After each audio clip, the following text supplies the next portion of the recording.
Each time we go out to dive, there's always a pensive look on the crew's face. Diving in the Okavango is not the norm by any means, and each dive is bound to be an adventure. We are, again, after crocodiles. One tends to look at the water in a slightly different light. I spent half my life traveling up and down this channel, and now that we're diving it, I look at it in a completely different way, wondering what sort of places crocodiles would hide in.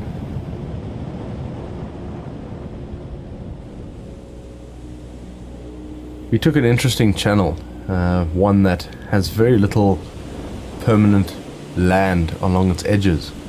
It's made up mainly of very heavy, very thick, dense papyrus banks.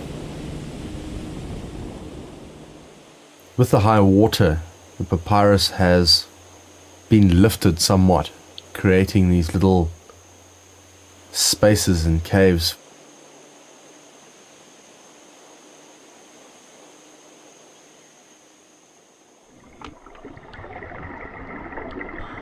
As we entered the water, we picked up a series of hippo channels, literally tunnels that were carved out, and there was a great current flowing in from the outside into this channel.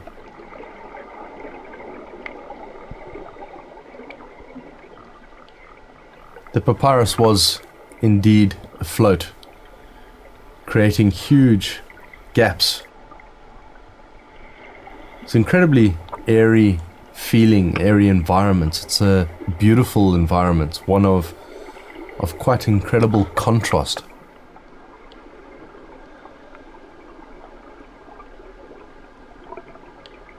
It's quite incredible to have this dark, towering roof and everything very, very still, even though there's a slight current pushing through.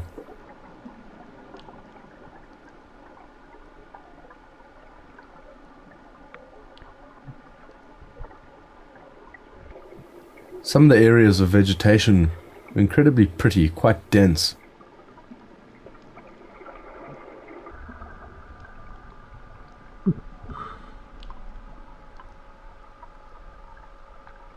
This is where we found our first crocodile. He was lying with his head buried under a piece of papyrus in the shadows and in the dark. Just by the size of the scales and the bands running along his back and near his back leg, we realized that this was quite a substantial croc.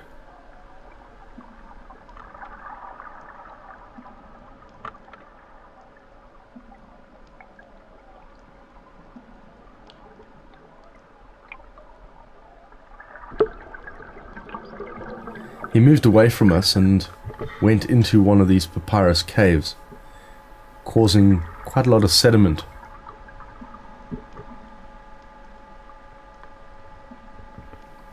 This croc must have been 3.5 meters. He was really a substantial croc. If you look at his face, you could see how his actual jaw, the bone on his jaw, has really developed, and you start to lose sight of a lot of the teeth.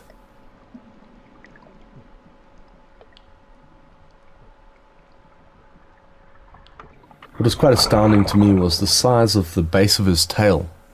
It was incredibly thick.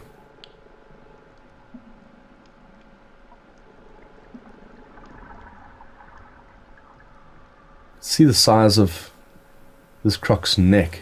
It's very, very big, a lot bigger than the head.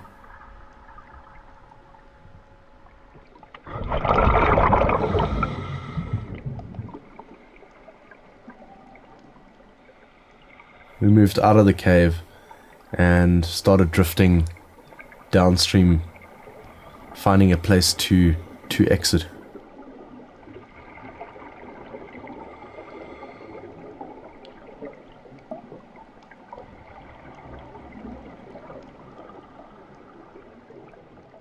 Richard pushing his stick out of the surface of the water, indicating that we need to be picked up. It was a great dive, heart beating quite fast during the beginning of this dive.